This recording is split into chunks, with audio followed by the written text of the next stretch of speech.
والله يجب على المسلمين أن يحاربوا الإخوان المسلمين وراءهم الآن. اليهود عندهم شيء من الأخلاق، لو تركوا الفلسطينيين تركوهم، فتحوا لهم الجامعات، أعطوهم الصحف، تركوا لهم حريتهم في تدينهم، في مساجدهم، في جامعاتهم، خلوا يتركونا ونحن نترككم. أمر الفلسطينيين لا، الإخوان المسلمين. إذا الفتن لأجل الأموال والكذب. الإخوان جهادهم ما نفع الإسلام بشيء، جهاد جهاد جهاد في صالح اليهود والنصارى. لا يستفيد الإسلام، يذبح أبناء المسلمين، وهذا الواقع أكبر شاهد. فلا يدخل المعركة إلا وكانت العاقبة للأعداء عليهم لا لهم، والعاقبة المتقين. ولو كانوا متقين والله كانت العاقبة لهم.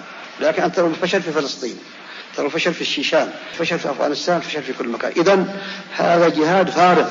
الإخوان المسلمين حكموا بأفغانستان، حكموا أفغانستان 3 سنوات ما أدري كم، لم يطبقوا ذرة من الشريعة الإسلامية، فلم يستفيد الإسلام شيئا.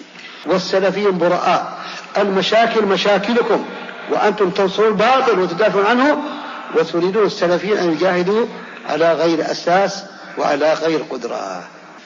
ولا يكلف الله نفسا إلا وسعها. السلفيين نشوف كل طاقتهم، إن في جهاد وقدرة والله نجاهد، والله نجاهد. ما عندنا أفسدتم أنتم الإسلام والمسلمين، وتريد أن تضعوا الأعداء على كاهل السلفيين براء. أنتم اللي أفسدتم، وأجدادكم وعقائدكم السابقة هي التي أفسدت العالم الإسلامي.